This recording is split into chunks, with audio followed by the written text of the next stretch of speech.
As I talk at these events and I speak to earlier stage entrepreneurs, I actually really talk about the value of 10 years.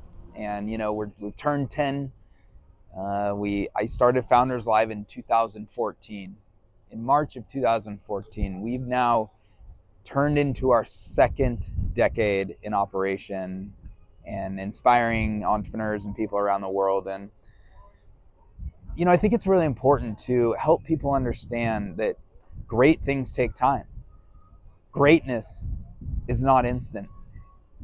You see it with, in Greece with all of the ancient ruins, and we see it with this environment, and everything that we're seeing with architecture and buildings and innovators, creators, and very historic people.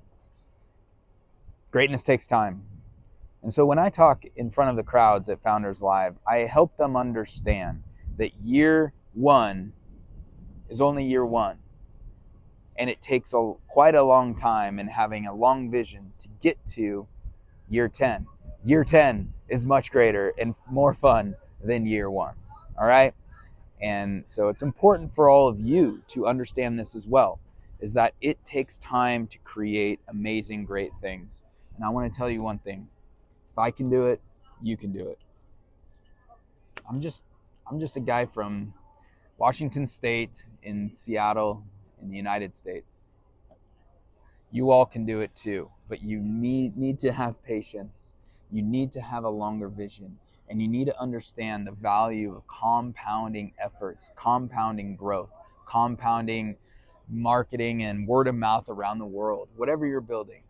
But I can tell you right now, have that vision. Get to year 10. Get to year 20. It's a hell of a path.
Hello, Oslo, Norway. How are you all doing tonight?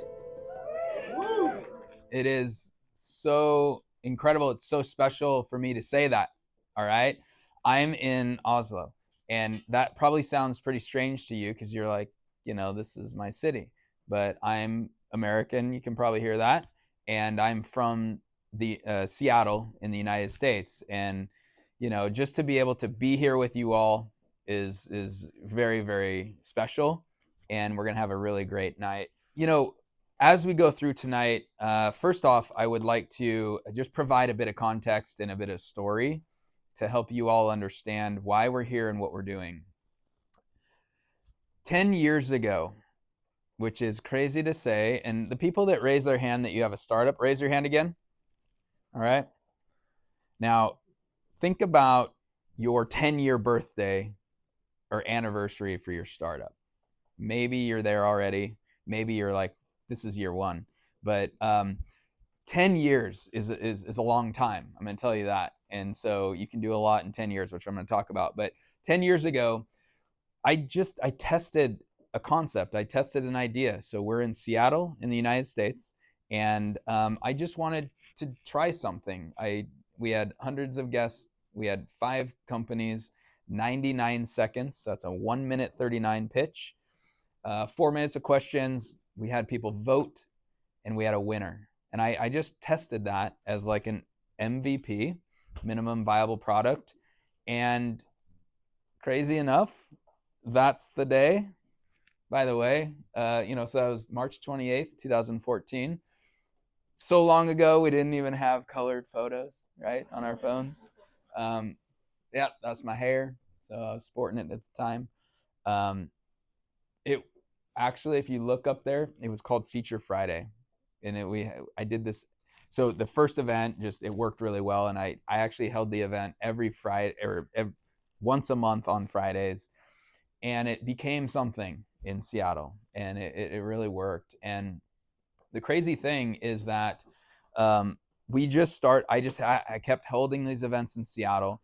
And then other cities were wanting to do this in the United States. And through the process, and I'm kind of jumping around a little bit, but telling the story of, I started to understand that us founders, you raise your hand, people that are thinking about, building something. The thing is, we lack connections or community. We do, whether it's, in our country or around the world.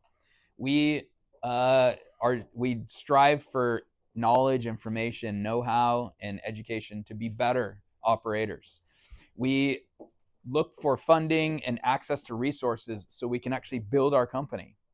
And lastly, we are looking for exposure and discoverability and to share our message into the market and actually, connect with investors or companies and actually, build our business. That's what we discovered that founders, not just in the United States, but around the world, were struggling with. And what happened was it just started growing. This thing just took off. After year 3 or year 4, more cities wanted to do this. I created a system to actually have it happen. And now, so officially we're like at 120 cities in 48 countries. There is another 15 to 20, as she mentioned, that are lining up. And this thing is just, Founders Live is taking off all around the world. So those blue dots are kind of outdated, but it proves that entrepreneurship is a human desire. That's the thing. You all are here. You all want to create great things. You want to not only solve problems, but hopefully, if not, be successful. And it's true not only here in Oslo, it's true in, countries in Africa. It's true in Southeast Asia. I think I'm losing this a little bit. It's true. And so that's what I discovered, that, wow, not only do humans want to create, we want to be successful, but the thing is, the infrastructure is actually not fully there to support the entrepreneurs.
Humans want to create.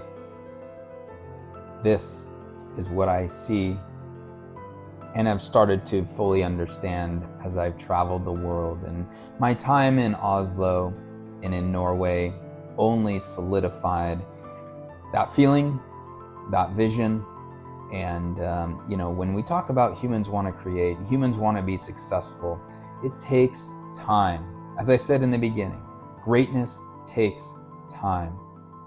So as you watch this and as you take in exploring greatness in its full capacity, I hope that becomes more clear to you. And I encourage you to not only have patience, but to stick to your vision and your purpose in life.